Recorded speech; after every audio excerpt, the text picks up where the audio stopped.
So generally, we could say that there are two broad camps in the contemporary study of anthropomorphism in theology, but especially for biblical theology. So on the one hand, a very maximalist camp that includes many things under the umbrella of anthropomorphism. Here we could look, for instance, at Anne Knaffel, her research. In her research, she adopts a quite broad stance on anthropomorphism, where also metaphors such as God who acts as a king, so-called characterial anthropomorphism, is included in the understanding of anthropomorphism. Then on the other hand, we have a very minimalist stance where we could situate researchers such as James Barr, who view anthropomorphism really in the strictly literal sense of the term. So anthropos morphe, so where God appears under the form of a human. So in certain theophanic appearances, God appears truly as a man, and such as in Genesis. Hello and welcome to It Means What It Means, the podcast in which a guy with some college and a day job has long-form conversations about biblical texts. Today's guest is Ellen de Doncker. I came across a post probably on Twitter or Blue Sky from Ellen de Doncker about her dissertation being completed. And like I said, if you were listening last week to the preview at the end of last week's episode, you'll know I just came across this and I got lucky because I've happened to follow somebody who had an interesting bio on a social media app, and I got to just kind of jump in there and leave a comment on a post that she had completed her dissertation or had defended it, I believe. Hey, if you want to come on, let me know. If you want to come on and talk about this, let me know. And I'm glad that I did, and I will continue to do that because the work that is being done by graduate students, PhD candidates, and then ultimately these new postdoctoral folks, this is where biblical studies is going to end up going. And there is work that needs to be done.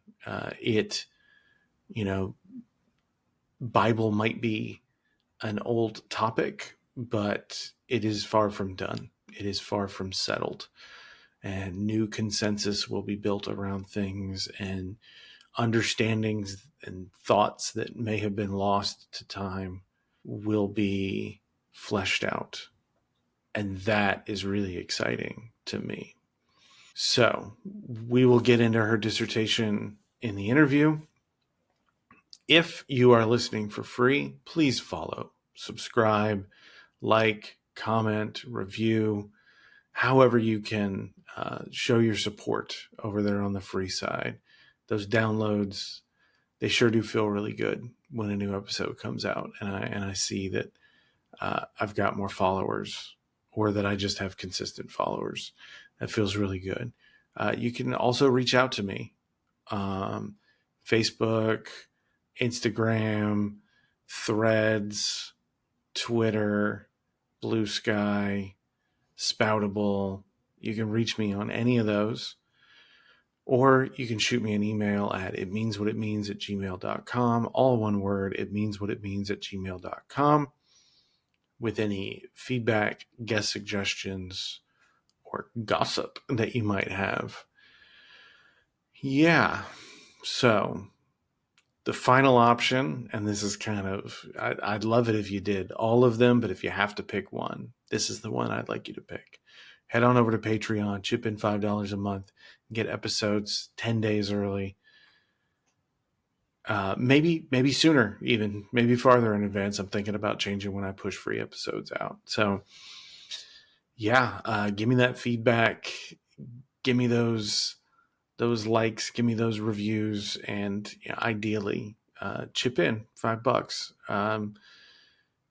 I want to keep doing this for a long time, and I would love for this to be my day job. I would love to be multiple episodes in a week, and I'm just always reading stuff and I'm always interviewing people, and you guys can help me do that.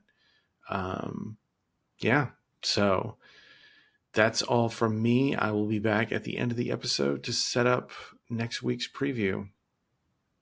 Enjoy my conversation with Ellen de Doncker. Ellen de Doncker, welcome to the podcast. Thank you. Before we get going, will you tell us a little bit about yourself? Yes, thank you. So, I recently obtained my PhD in biblical studies at the Université Catholique de Louvain, so Catholic University of Leuven in Belgium. And before that, I studied a master in biblical studies, and I also obtained a master in philosophy at the Katholieke Universiteit Leuven. Um, and so, yeah, those two passions, philosophy and biblical studies, brought me to PhD, yes, in biblical studies. And as of today, I'm searching where my future will lead me. But that's still a question mark for now. Yeah, it seems like the life of an academic goes from being extremely busy to being extremely worried that you will no longer be busy. Exactly, exactly. Well, so congratulations then, doctor. Oh, thank you. Um, so we'll be discussing your dissertation, A Human God, a comparative analysis of anthropomorphisms in the Hebrew and Greek Pentateuch. So to get us going, what are the objectives? And you lay out 4 phases, but what are the objectives and phases that you lay out in your dissertation? Perfect. So, as my title says, the goal of my thesis is to study the so called anthropomorphisms through a comparative study of the Hebrew and Greek text of the Pentateuch. So, anthropomorphisms being very generally human like descriptions of God. And yes, studying that through a comparative angle. So there are three main objectives in my thesis. So first of all, I wanted to make a very general inventory of anthropomorphisms found in the Pentateuch or Torah, both for the Masoretic text and the Septuagint. So until now, this uh, general inventory was nowhere found in literature. And I think as a starting point for an in-depth study of the theme, that is important. Then, of course, I wanted to compare and analyze how the anthropomorphisms are present. So, on the one hand, in the Masoretic text, and on the other hand, in the Septuagint. And then as a third objective, I wanted also to evaluate the anthropomorphisms in the Hebrew and in the Greek tradition to see if there are differences in anthropomorphic language used of God. And if so, if there are differences, where these differences stem from. Can we attribute them to a different voorlage? So, did the Greek translator have before them a different text than the text we find today in the Masoretic text? Um, was there an ideological reason behind the difference? So, did the translator wish to avoid anthropomorphic language, for instance? Or could we even find other motivations behind the differences? So, in order to assess the possibility of a different voorlage, I also included other textual witnesses to compare. Um, so, including the Hexapla, the Dead Sea Scrolls, the Samaritan Pentateuch, and at times even the Peshitta. And in the future, I would like to also make a little study about the Vulgate because I think that that's interesting as well. And so, that's the broad goal of my thesis. And in order to achieve that goal, I set out 4 main phases of my research. So, in the first phase of my research, which was broadly the first year of my PhD, when I was just starting, I set out criteria of what anthropomorphism is exactly. So building a definition, and yeah, this means also excluding certain terms.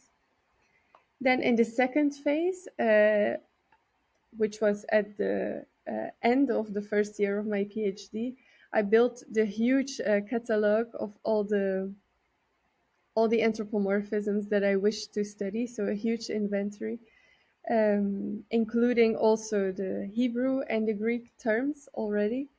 And then in the third and fourth phase, I closely first analyzed the different passages and then compared and evaluated them to see if if there are differences in anthropomorphic language. So especially the fourth phase, so the final stage, was most important because there I evaluated if there is a so-called anti-anthropomorphic tendency present in the Greek text. That is to say, did the Greek translators avoid to speak of God in human terms, or are the differences between the Hebrew and the Greek due to other motivations, such as voorlage or maybe cultural influences of the world of the translators, etc. So this is what I try to achieve and how I try to achieve it. So I know I sent you questions, but I'm going to kind of deviate from them. So the idea of a definition, or at least a functional understanding of how anthropomorphism is used here as a term. How did you go about developing that? So yeah, uh, that was a question that triggered me, especially at the beginning of doing my PhD, because when I browsed through secondary literature on the theme, I saw that no researcher had one, let's say, one shared definition to stick with. So I would see that every researcher would adopt their own definition, and so yeah, there is no standard understanding of what anthropomorphism is. We see this already from the very beginning, of course, of history of anthropomorphism, if I could call it this way. Already in Greek philosophy, the term takes different meanings. And then, yeah, if we go to later, much more modern research on anthropomorphism, also there no consensus is reached. So that made it clear that for me, the outset of my PhD would be to first fix a definition that I would be sticking to, and then adopt that definition for the rest of my thesis. So generally, we could say that there are two broad camps in the, let's say, contemporary study of anthropomorphism in theology, but especially for biblical theology. So on the one hand, a very maximalist camp that includes many things under the umbrella of anthropomorphism. Here we could look, for instance, at Anne Knaffel, her research. In her research, she adopts a quite broad stance on anthropomorphism, where also metaphors such as God who acts as a king, so-called characterial anthropomorphism, is included in the understanding of anthropomorphism. Then, on the other hand, we have a very minimalist stance where we could situate researchers such as James Barr, who view anthropomorphism really in the strictly literal sense of the term. So, anthropos morphe, so where God appears under the form of a human. So, in certain yeah, theophanic appearances, God appears truly as a man, and such as in Genesis, of course, where God appears, um, and so bar will exclude all other forms of anthropomorphism and say that only where God appears truly as a human, that only those instances can be viewed as anthropomorphism. And so I wanted to situate myself somewhere in between these two quite extreme camps, I would say. Um, so yeah, I will just read out loud my definition, if that's okay. And then from there, we can maybe Absolutely. address further questions. So I wrote in my dissertation, by anthropomorphism, I understand the broad range of attributions of uniquely human-like characteristics to God. Anthropomorphism includes the ascription, so God is, God has, for instance, of human-like bodily, emotional, and practical aspects, and extends to more subtle ascriptions, such as spatio-temporal or interactive aspects, typically associated with human beings, now attributed to God. So, a very long definition, but with certain words that I used to, yes, to underline, to include or to exclude certain terms. So, because developing a definition was a distinct part of your research, I guess I wonder, did you still find yourself having to go back and adjust or tailor the language you used in your definition as your research continued further on in the process? Thank you. Yes, yes. I indeed had to, yeah, add some small details. For instance, I added the word uniquely human-like characteristics because I found out later that there is an even more, let's say, maximalist camp in the study of anthropomorphisms, who will also include depictions of God in non-human terms, such as God as a rock that we find in the Psalms, for instance. They will include this also in the broad study of anthropomorphisms, and so I included that word here because for me, anthropomorphisms with anthropos inside is really about the uniquely human-like characteristics of God. So excluding imagery of rocks, but also theriomorphic, so animal imagery. Besides that, um, I also included the term ascription instead of description. Um, in order to exclude metaphors, which is to say, so sometimes yeah, we would find certain perhaps descriptions of God that are clearly used as a metaphor, and I wish to focus, um, yes, on more perhaps literal instances of God functioning as a human. But that, of course, is a very difficult equilibrium, so a difficult balance to uphold. I did this to exclude the so-called characteristic anthropomorphism. So these are instances where God is described, for instance, with kingly or paternal metaphors, so very broad metaphors. So, for instance, God instructing, etc., which are, of course, very human-like terms. But I wish to reduce somehow the scope of my dissertation. Of course, one could say that, well, everything we say with human terms is an anthropomorphism. So I had to find a way to, yeah, minimize and to aim more precisely to the terms that I wish to analyze. So, I mean, I have some other questions percolating around that, but I do think I'm going to jump back to my questions because I think they're going to intersect with the stuff that your responses so far are making me think. Um, so, when looking at Masoretic text and Septuagint or Greek Hebrew Bible, what are there substantive differences between anthropomorphic depictions in those two traditions?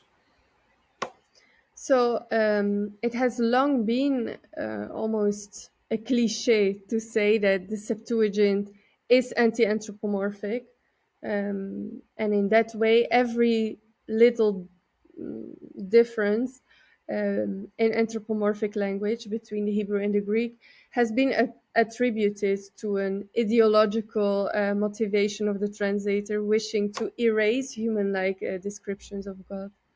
Um, but even Fritsch, so he was the first one to really address this question in depth in his 1943 dissertation. Even Fritsch already comes soon to a quite nuanced conclusion and says that, yeah, at times perhaps we could find such an anti-anthropomorphism, but generally speaking, we should be quite careful. Um, and it's not always sure that anti-anthropomorphism was the main motivation behind, behind the differences between the Hebrew and the Greek. And so too, in my dissertation, I have seen that generally anthropomorphic language is retained also in the Greek Pentateuch, but with some interesting differences. For instance, I have studied the divine senses, and while in the Greek we still find strongly quite physical sensory images used of God, so also very human-like, very human-like imagery is used of God, we see that a very subtle distinction is applied.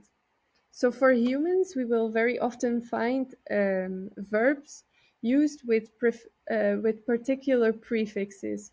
So particular prepositions that have been added before, so in the front of the verb, and that are different from the prefixes used of God.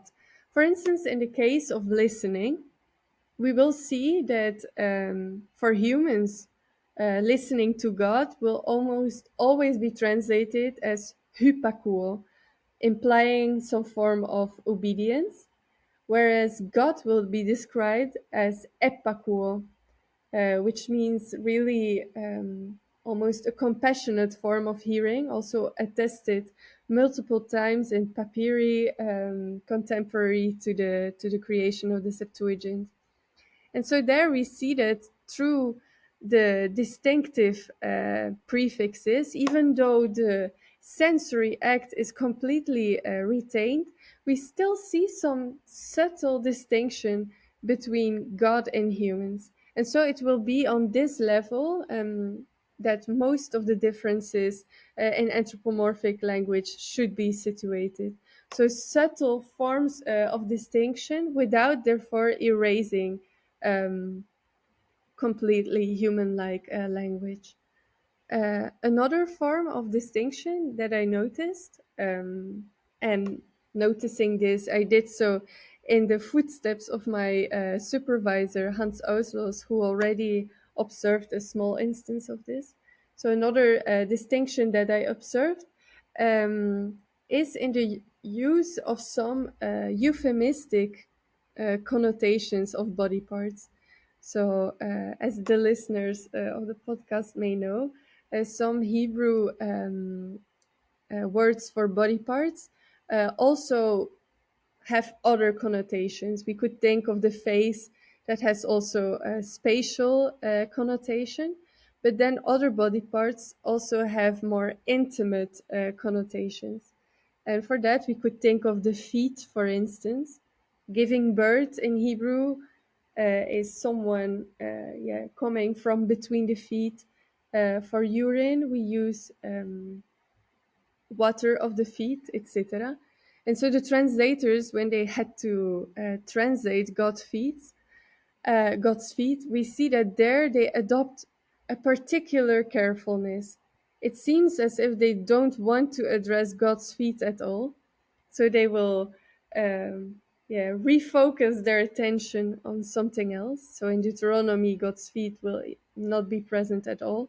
and in Exodus, where they appear, there as well, the focus will be placed on what is beneath God's feet instead of God's feet themselves.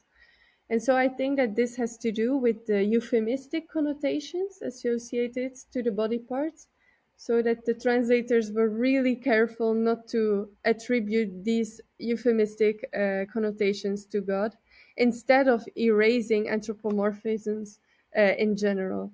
And so I think that, yeah, with my dissertation, I wanted to bring more nuance. So I wanted to very carefully, of course, set out what differences there are, but really evaluate more clearly if we could attribute these differences to anti-anthropomorphism. And I found that, well, most generally, we cannot say that they are anti-anthropomorphisms, but we should rather, yeah, point at either subtle differences or other more cultural forms of avoidance. So when you speak about the translators doing this, so this is kind of a broad category, right? Like there's a lot of different texts that represent the tradition that we'll refer to as Septuagint. Are there any deviations with any of those texts on this particular subject? So, do I get it right that you ask if between the five books of the Pentateuch, if I see a difference between the different five presumed translators of the five books, or maybe I Well, misunderstood? I guess I wonder, we're not it's not that all Greek texts of like Greek translations of Hebrew Bible are identical, right? Mm-hmm. Mm-hmm. So across the various instances of a Greek translation of Hebrew Bible, are there any translators who act differently in this regard? That's a very Does, good question. So, already within the Pentateuch, we see some instances that can point to the probable, yeah, presence of different translators for each of the five books. So this is a general hypothesis, that the five books were each translated either by a group or by one singular translator. There has been a recent publication on this by uh, Kim. I don't remember his first name, but Kim, in textual I'll figure it supplement. out. Yeah, supplements to the textual history of the Bible in that series. What I found fascinating is that, for instance, in the book of Numbers, we see a particular, yeah, reticence to, so a particular carefulness not to attribute a mouth to God. So in the book of Numbers, pe, mouth, is often used as a semi-preposition, which means that the mouth there becomes, yeah, less of a physical element and becomes more and more used as a preposition. In this case, it would then mean something as according to someone, etc. And so normally we see that in the other books of the Greek Pentateuch, the semi preposition is rendered very often with other prepositions or forms such as diaphone, so by the voice of someone, but also more literal translations, so with the mouth still present. However, in the book of Numbers, the physical mouth, so stoma, is never mentioned. And so this seems to me that the translator of, or the group of translators of the Book of Numbers had a particular difficulty in speaking of the literal mouth of God. Um, it's rendered once. It's rendered only once, literally, I think, in the Greek Book of Numbers. But well, the most important thing to see it that if we compare statistically, yeah, all the data between the five books in rendering God's mouth, we see that clearly the Book of Numbers has a different strategy. Of course, these are quantitative data and should always be supplemented also with a more qualitative approach of the text. But even then, we see that there is also there a certain divergence. So I would say that already within the five books of the Pentateuch, at times we see that different translators adopt different strategies. And then looking also at the whole of the Septuagint, we see that there as well um, different things are problematic to different translators. For instance, I think this is in the Greek book of Psalms. We will see how the act of eating becomes more and more problematic of God. This will be almost entirely avoided of God in the Septuagint. And yeah, perhaps we can trace this movement of avoidance of God's eating back to the Greek Pentateuch, which is believed to be the first the first group of translations of the Greek Bible, and then supplemented by the other Greek books. And so perhaps that the translator of Psalms looks back to the Greek Pentateuch. But also in the Septuagint of Isaiah, we will see that sometimes the mouth and the ears of God are avoided. Um, then there's also the issue in Isaiah 6, where we read of the robe of God that is translated by the glory of God. So, was there a problem also regarding the clothing of God? So, many other interesting elements will come up and will have their own treatment in different Septuagint books.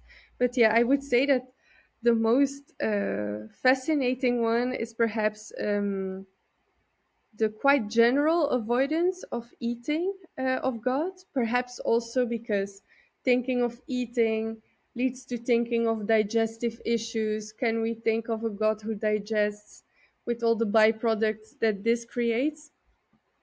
And so the act of God's eating, so the verb bala, uh, will often be replaced by more general verbs of destruction, which we, as I said, we find already in the Septuagint of the Pentateuch, where we will see how the fire of God destroys something instead of really eating. And so it seems a tendency that becomes more extreme in subsequent books of the Septuagint. So it's fascinating. We see that there is a diversity and a unity at the same time throughout the Septuagint. So um, some imagery can be uh, completely retained. For instance, the use of the verb paideomai, so a God who educates. This is clearly no problem. We find it already in the Pentateuch and also in Greek Isaiah, for instance. Um, then the topic of seeing God. There we see some diversity as well between the books. Is it possible to see God or not? And so it's difficult to speak of one strong coherent tendency. And I think that therefore your question was very good because it stresses how we should always situate the particular translations within certain translation units instead of situating it into the Septuagint at large. Something you said early on in your answer really caught my attention, and I kind of want to jump on that. So, quantitative analysis of a text, that's pretty straightforward. You look for the number of occurrences of something. But a qualitative analysis, what exactly would that entail? Mm-hmm. So yes, so these are all terms that are part of the broad study of the translation technique of the Septuagint, where on the one hand Quantitative studies will focus more on the criteria of literalness or freedom of the translator. So if a term is always translated, if a term A is always translated by B, then we will see, okay, there is a strong consistency, and we can characterize this rendering either as a free one, uh, where A and B are more loosely connected, or if A and B are almost the same, then we can say, well, this is a very literal translation. But sometimes this quantitative approach has as a negative consequence that the Greek is also evaluated in a quite binary way, where literal Greek renderings are considered to be Hebraisms and so seen as un-Greek or not idiomatic Greek, and only free renderings can be seen as good Greek. Um, so this is quite problematic, because we see that, in fact, those renderings that were early on considered to be un-Greek are in fact also found in language of the papyri, or other documentary evidence. So then, quite early on, already the Finnish school supplemented the quantitative approach by a more qualitative one, where also syntax of a text is studied and taken into account.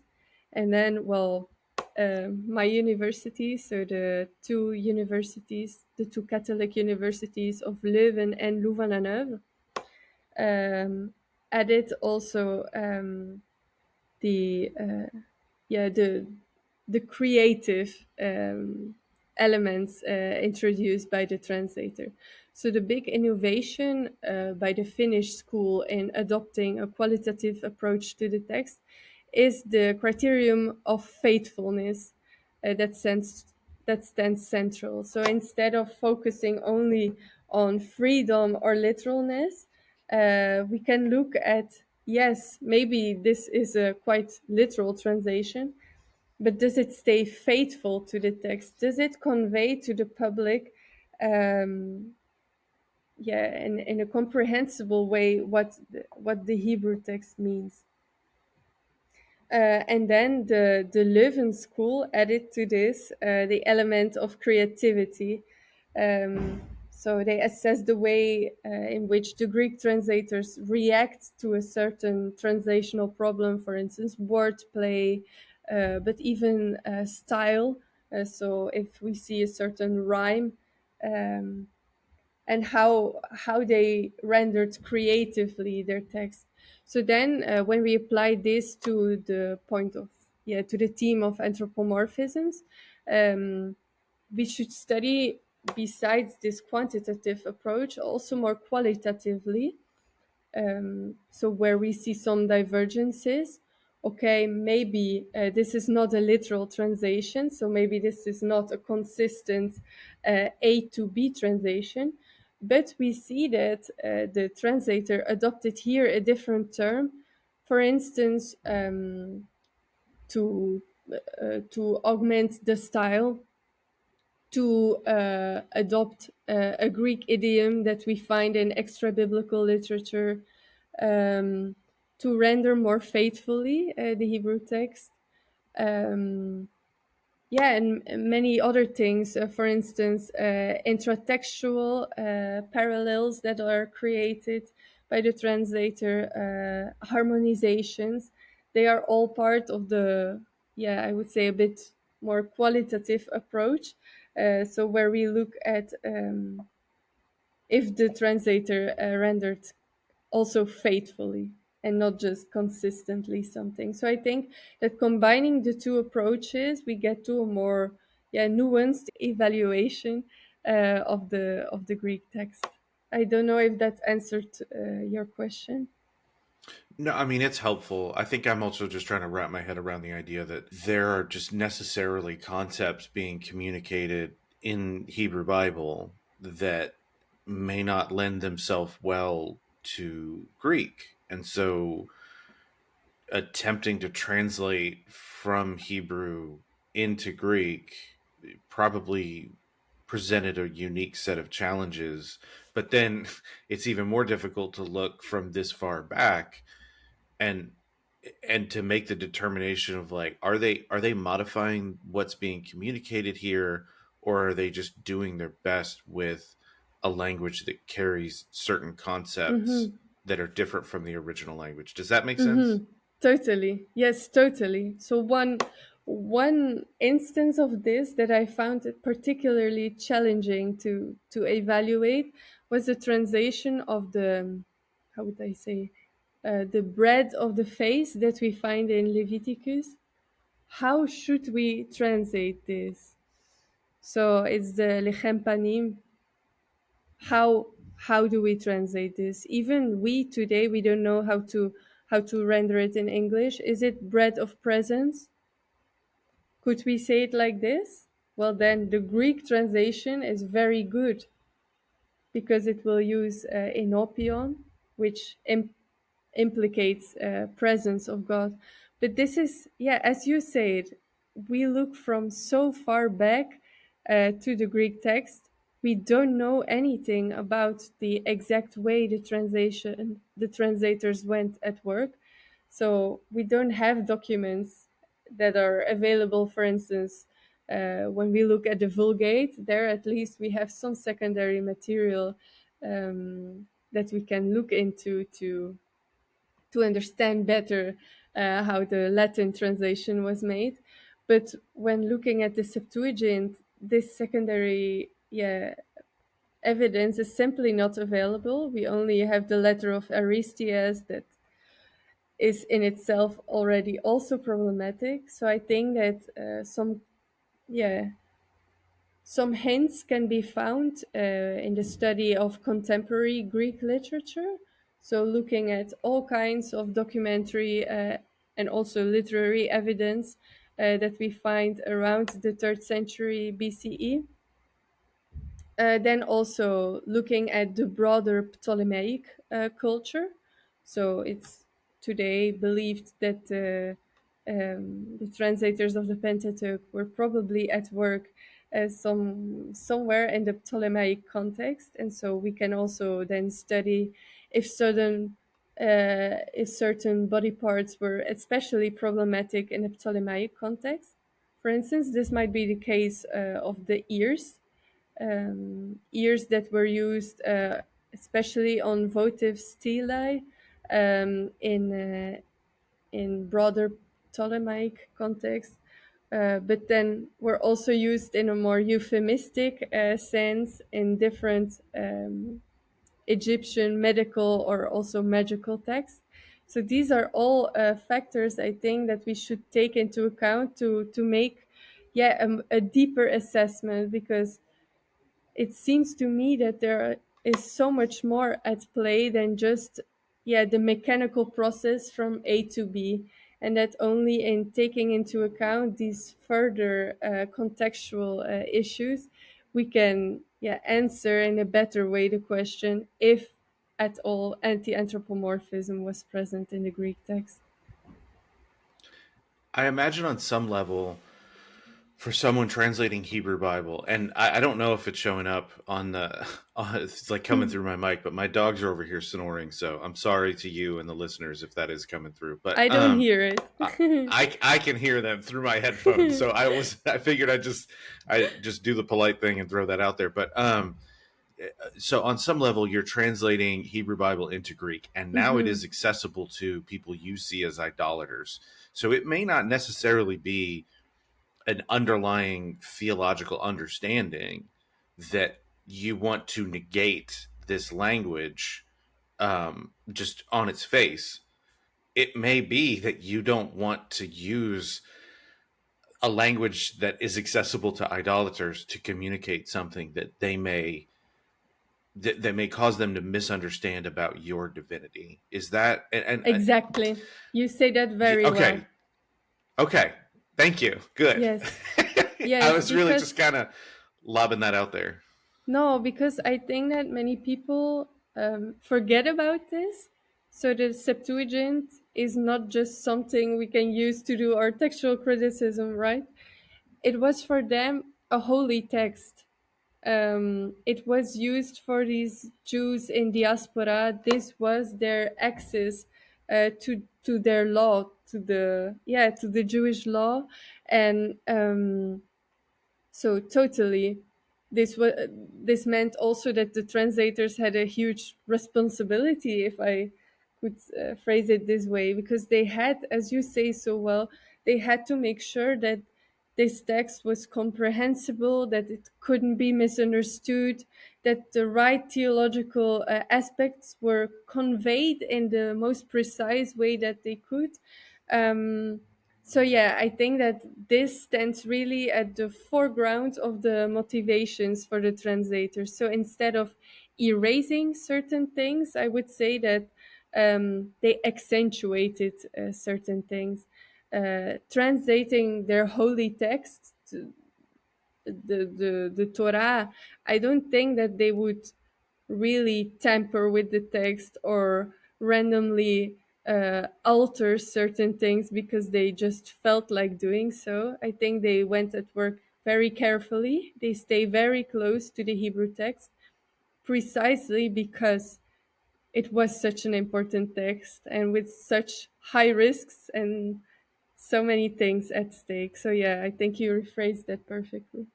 I do wonder, and I understand that this is not part of your project here, but I do wonder what the resulting theological implications throughout diaspora Jewish communities was from the existence of a text that does communicate these things differently, and Hmm. how that might have contributed to, I guess, a more Hellenized understanding of like an infinite, more Platonic maybe concept of the divinity. And you don't have to comment on that if you don't want to. I understand that's not necessarily what you're doing here, but No, no, it's th- super interesting. So it's Evangelia Daphne, who has worked, in fact, a lot.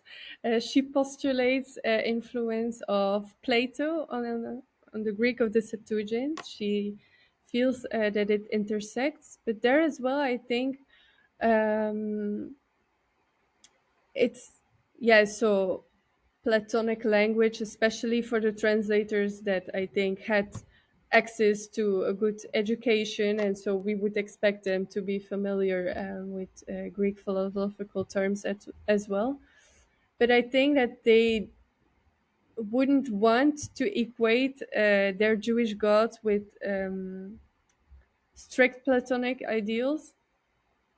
And so we should also be quite cautious not to read into the Greek text a certain philosophical or broader Hellenistic ideas.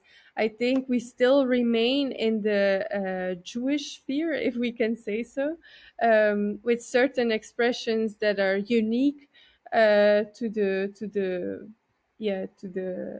Septuagint and that have been considered un-Greek, but perhaps they feel un-Greek to us, but they were part of a certain social act of a language shared by these Jews in diaspora.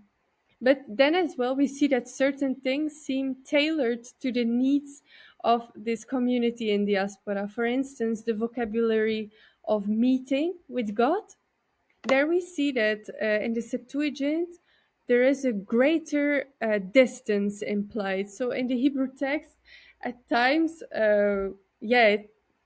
it seems as if God is very very close, and so in the Septuagint, different verbs are used. God will never walk with someone, whereas that is the case in the Hebrew text. And so there, perhaps we can say that there are small alterations made in order to adapt the text to the concrete context of the translators, where in fact, in the diaspora, the temple wasn't really closed, or it wasn't possible to have a direct access to God in the temple. And so, more subtle forms of presence, of God's presence, are underlined that are perhaps not necessarily Hellenistic as we would expect them to be, but envisioned in a different way. And so, yeah, I think it's a very careful balancing. Of course, some language will correspond to more um, philosophical language, but I think that this was because this language was adopted by, yeah, the broader Greek-speaking world and evoked a certain specific context concepts instead of really applying certain concrete philosophical schemes onto the text. So it's fascinating. We see some tailoring at work, and at the same time, the translators remain close to the Hebrew text. So it's nice to see them play, to see them, yeah, shape it very carefully, but still preserve the, I would say, the coherence and the main message of the Hebrew text. We're at about 45 minutes now, and I want to make sure you have plenty of time if there are several instances or several answers to this question, because your dissertation is 538 pages long. So I kind of like to start to transition to ending conversations with, was there something you were hoping I was going to ask about, or something you were hoping I would ask about that I have not yet brought up from your dissertation? And there's a lot in there that hasn't come up. We did a lot of foundational conversation around what you wrote, but was there something you were hoping I would ask about that I haven't?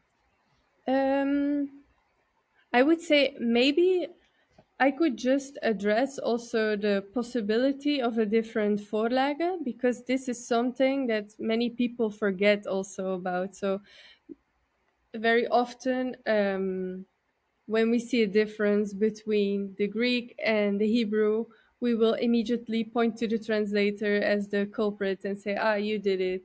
You wanted to change something to the text." Whereas quite often, I have also found through the comparison with texts from the Dead Sea Scrolls, for instance, that we can trace these differences back to possibly a different Vorlage that had a text a bit closer to the one in the Dead Sea Scrolls. And then this raises, of course, a different question. Was there before the making of the Septuagint? Was there already then yeah, questioning or a subtle reshaping of certain Hebrew traditions about that included human-like language about God? And this is an open question. I don't know the answer to it myself, but it's something that I think is fascinating. So yes. That yeah, no, that's fair. And again, there's a lot in here. This is a lot of work that you put in, so I wanted to make sure because I tend to just I'll latch onto the things that you say and try to follow and unpack those as much as I No, can. but I like it. Then it's a real Okay, conversation. And yeah. no, I think we covered so much. I talked a lot. I hope it wasn't too much. No, what? I asked you to be here, so if you didn't talk a lot, that would be rude. But no. So what? Okay, are you hoping? And I'll say hoping because I understand academic world and publishing is a lot of it's very aspirational. Are you hoping to publish this? Is there a reworking of the dissertation on the way? What are you aspiring to do going forward? Yes, I would really like to publish my dissertation. Of course, as it is, it's really unreadable. Well, kudos to you because you went through it and you saw that there's a lot of reshaping and tailoring to do because it's way too long. So yeah, that's what I hope to do in the next months, to really polish it, to I don't know, maybe develop certain things better, to reduce other things, to really get more to the point, because this was written as a dissertation, but I feel like a book has a different purpose. So I can, yeah, I hope to restructure it a bit and then eventually to publish it. Um, I'm still thinking of where exactly. I would like to publish it. I'm not quite sure yet. But maybe when this podcast will be published, maybe then I know, or then I have a better sight at what to If do. it happens, I don't know that this podcast will have anything to do with that, but no, it'll be on the merits of your work, not because yeah. No, So, I but mean maybe by then, maybe by the end okay. of October, maybe by then I'll know. Yeah, okay, sorry, I misunderstood. No, No, that works. I didn't explain that very well. Sorry. No, that. I guess I'm so eager to just be like, hey, I have to No. set the expectations reasonable for what the size of my audience is. Yeah, I mean, I hope you get a chance to do that, and I know you're out there probably submitting resumes and Yes. looking for work. So I wish you well in that regard. What would Thank you you. recommend to listeners to read, Mm. watch, listen to, whatever's out there to learn more about? It could be, anthropomorphisms in biblical texts, or just the processes that you used to go about learning more about them. Mm-hmm. So there has been a book published. So this is for people who want to really have an almost summer lecture. Well, no, this will be published in autumn. So then, let's say if you want to read something over the holidays, like the Christmas holidays, a fun, easy read would be God and Anatomy. It's really aimed at the big crowd. There's a lot of ideas in it. You don't have to agree with everything Stravakopoulou is arguing. But I think yeah, what she does very well is that she contextualizes bodily language. And I think that this is what I tried to do in my dissertation as well. Bodily language is so much more than just physical language, there's so many layers underneath. So that's a nice read, something, I don't know, broad and easy, I would say. Then, more specifically on the topic, you could always start reading Charles Fritsch, a dissertation. Um, I'm now, what is the title again? Uh, yes. Charles Fritsch, it's something anti-anthropomorphisms in the Greek text of the Pentateuch, I think it's called. It was republished by Princeton not so long ago. And this is a very good overview. It's a very short dissertation, his one. It's only 150 pages, so I could learn a lot from Fritsch. um, um, but of course, he doesn't do much of the text critical analysis. So by now, so this dissertation dates from the 1940s. And so by now, many of the things that he sees have been confirmed through text critical analysis, or have been more nuanced by these more qualitative approaches. And then lastly, my promoter, Hans Auswels, has published two, let's say, pilot studies on the topic. But I think I would say that as a general start to read more about these ideological or not translations of the Septuagint, one could just delve into the book toward the theology of the Septuagint. It has appeared in the SBL Septuagint and Cognate Studies series, number 74, if you wish to know, edited by Professor Cook and Reusel.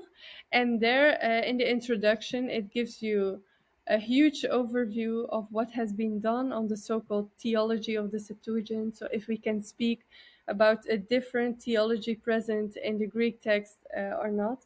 And in that book, you will find also the contribution of my supervisor, specifically on the theme of anti-anthropomorphisms. And I think that yeah, might be a good introduction into what I try to do in my dissertation. So I would say that those three might be good starting points for anyone who wishes. Those are, yeah, those are good. The Francesca Stavrokopoulou Mm-hmm. book, that I know you can get that like in a physical print Mm-hmm. copy, you can get the electronic copy, or there is an audiobook version of that Totally. as well. So yeah, that's one. I enjoyed listening to that one. I think it came out a couple of years ago. So Yes. those, yeah, those are. Thank you for those recommendations. What do you read for fun? uh, right now, I'm my husband is Italian, so I'm trying to make my Italian a bit better by reading in Italian. So I am reading a book by I think it's Italo Calvino. Let me check. Yeah, I think it's yes. I'm right. Okay.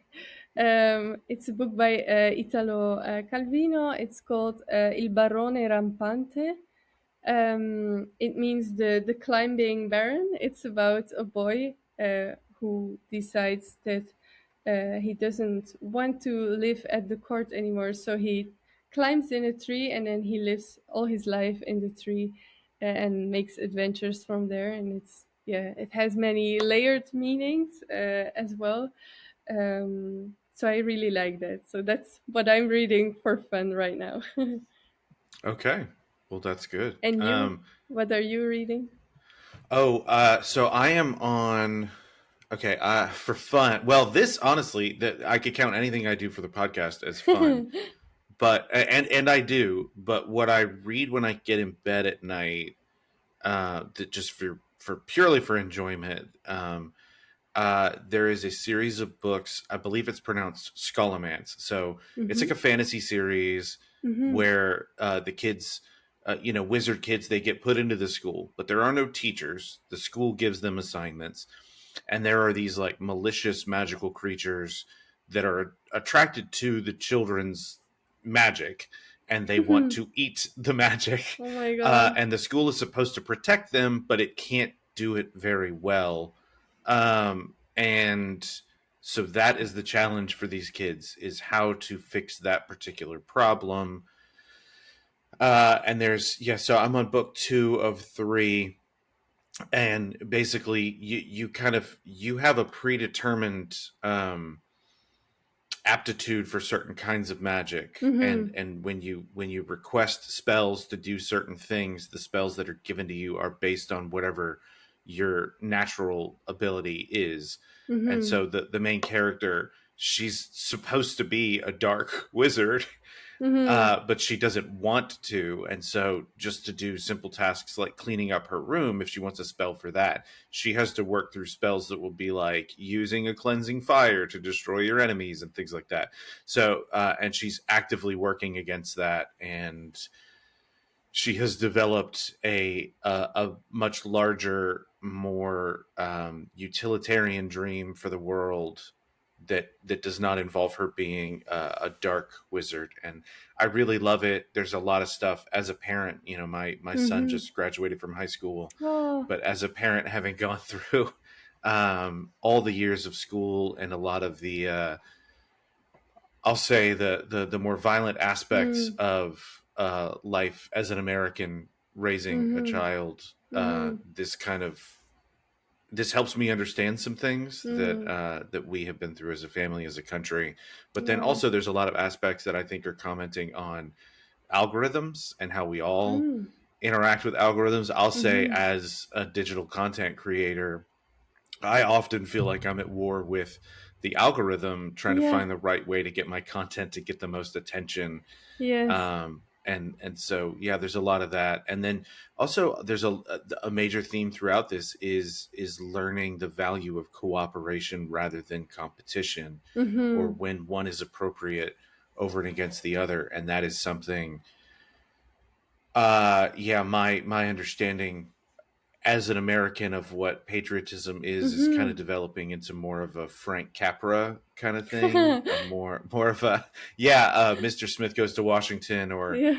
or It's a Wonderful Life kind of thing. And so Mm-hmm. it's really nice to see someone placing characters in a dark and dangerous world, and maybe possibly coming out resolved to be good citizens, good Mm-hmm. people. That's yeah. That's like I don't know if I don't know if this will land with you, but like Ted Lasso. Ted Lasso came out at a time where we were locked down and everybody Mm-hmm. was really sad and angry and scared, and it's a show that's just hopeful and encouraging and joyous. And I know I've talked for a while myself here. No, I like um, that. No, no, it's good. any thoughts on that? No, no, I don't know the series, so yeah. Okay, But well, that's fine. Yeah, I'll send a link because yes, I I have some would stuff love to that. email you. Thank you. Yeah. Okay, well, unless you have anything else for us, I really appreciate you sitting down with me No, today. thank you for inviting me, really. And I look forward to also listening to your other podcasts because now I've discovered your channel, so that will be Aw. fun. Well, Yeah. I look forward to any feedback you have for me. Oh, So, okay, thank you. thank you, really. Thank you for your time. Thank you so much for your support. I can't tell you how much I appreciate it. It means the world to me. It truly, truly does. Keep in mind what I said at the at the top of the episode. Uh, Subscribe, like, review, comment, whatever. Shoot me messages or follow me on any of the social media applications: Facebook, Instagram, Twitter. YouTube is technically social media. Blue Sky, Spoutable, Threads, any of them. I'm pretty much everywhere. Follow me or just shoot me an email at itmeanswhatitmeans at gmail.com. All one word, it means what it means at gmail.com. And let me know if you have ideas or thoughts for the podcast. If you agree or disagree with something that you hear on the podcast, I'd love to get that feedback. So next week, Gad Barnea and I will be discussing his article, Some Achaemenid Zoroastrian Echoes in Early Yahwistic Sources, from the journal Iran, which is a journal of the British Institute of Persian Studies.